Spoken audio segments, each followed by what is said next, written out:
যাকে ভাবা হতো মেসি রোনালদোর পর ফুটবল বিশ্ব শাসন করবে, সেই নেইমারই সবার আগে বিদায় বলে দিল।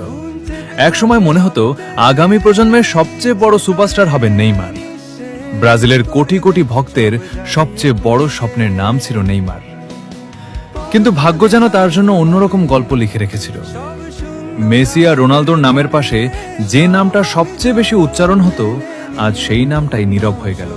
কত স্বপ্ন, কত আশা, কত অপেক্ষা, সব যেন এক মুহূর্তেই থেমে গেল। ইনজুরি করে শুধু তার শরীর ভাঙেনি, ভেঙে দিয়েছে কোটি ভক্তের স্বপ্ন। ফুটবল হয়তো নতুন তারকা পাবে, কিন্তু নেইমারের মতো একজন শিল্পীকে আর খুঁজে পাওয়া কঠিন। আজ মনে হচ্ছে শুধু একজন ফুটবলার নয়, আমাদের শৈশবের একটা সুন্দর অধ্যায় শেষ হয়ে গেল। বিদায় নেইমার, তোমার জাদুকরী ড্রিবল, হাসি আর কান্না কোনোদিন ভুলে যাওয়া যাবে না।